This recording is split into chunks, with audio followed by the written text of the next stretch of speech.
What if I told you that a single coin could change a man's entire life? In a small, quiet town, a poor customer walked into a shop with nothing but his last coin.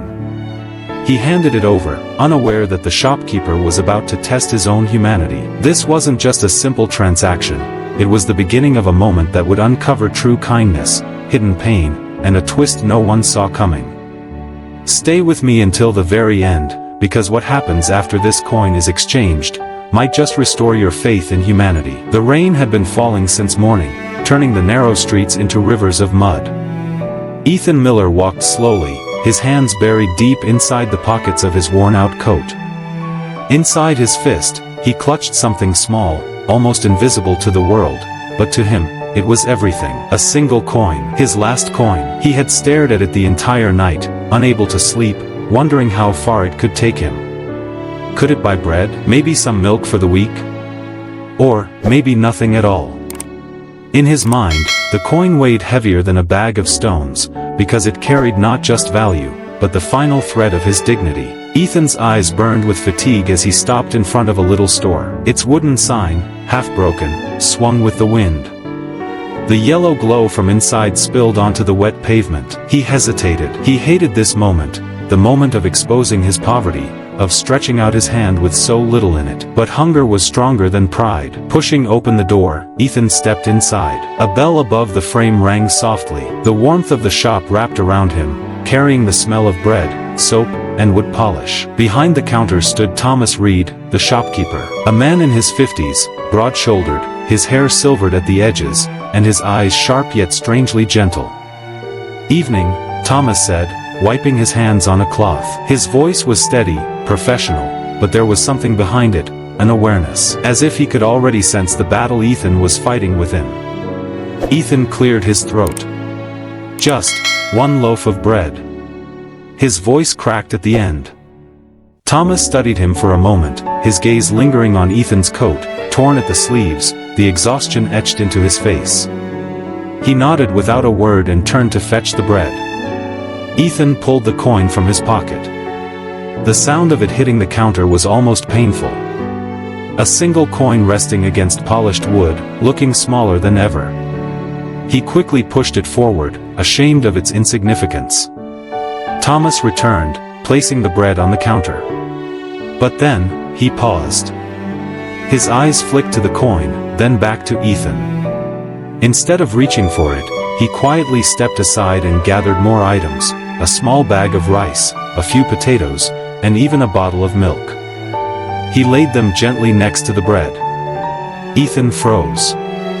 His stomach tightened. He hadn't asked for this. He couldn't pay for this. His heart pounded in his chest. "Sir, I only have enough for the bread," he stammered, his voice trembling. But Thomas didn't answer immediately. He leaned on the counter, his hands folded, watching Ethan with an unreadable expression. His silence filled the room with a tension heavier than words. "Take them," he finally said, his voice low, almost commanding. "It's included." Ethan blinked in disbelief. His lips parted, but no words came out. The bread, the rice, the milk, it was far beyond the worth of his last coin. Yet Thomas spoke as though it was nothing more than a fair trade. For a moment, Ethan wondered, was this pity? Was the shopkeeper mocking him? Or was it something else, something deeper? He gathered the items slowly, his hands shaking, unable to meet Thomas's eyes. As he stepped back toward the door, the weight of the food pressed against him, heavier than the coin ever had.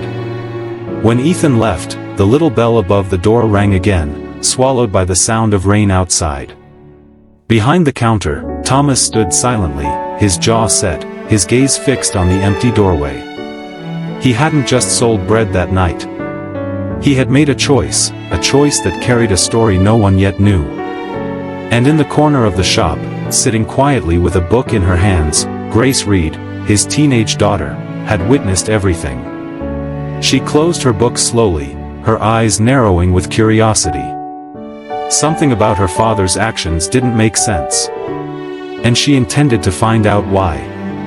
The rain had stopped by morning, but the streets were still damp, carrying the scent of earth and wood smoke. Inside the little shop, the shelves stood neatly stocked, the counter polished as always. Yet something had shifted, at least for Grace Reed. She couldn't forget the man from last night. The way his hands shook as he clutched the food, the look in his eyes when her father insisted it was included.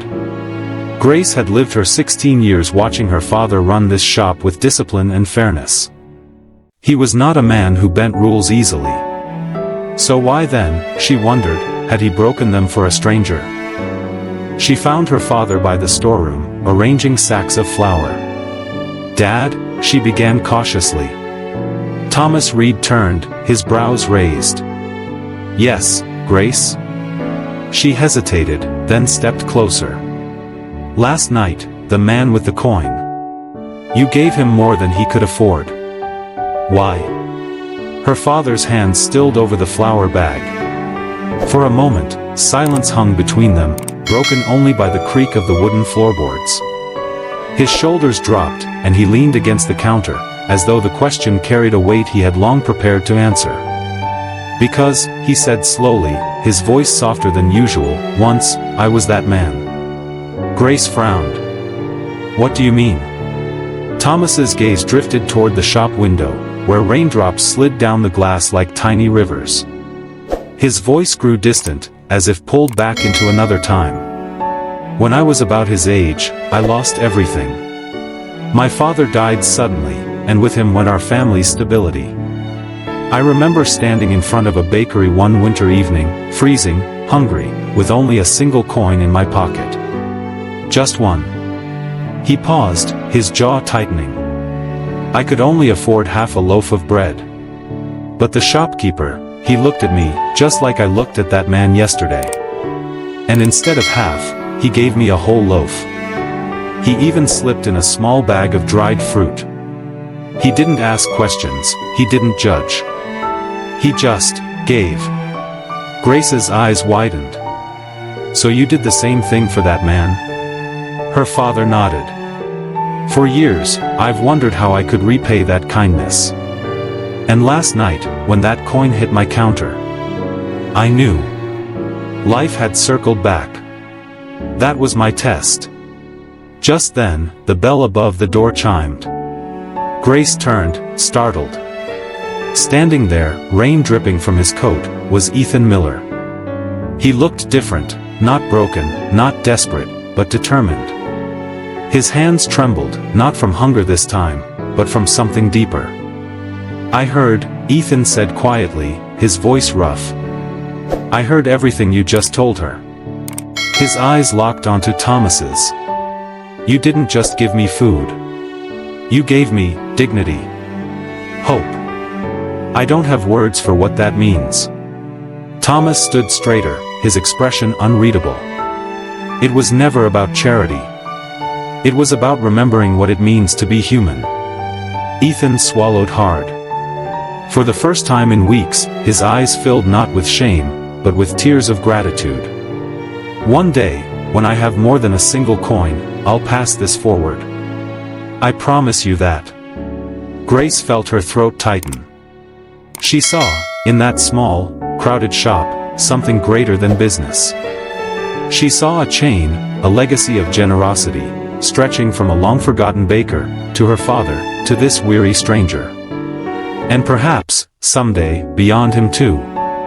The shop fell into silence, broken only by the steady ticking of the clock on the wall.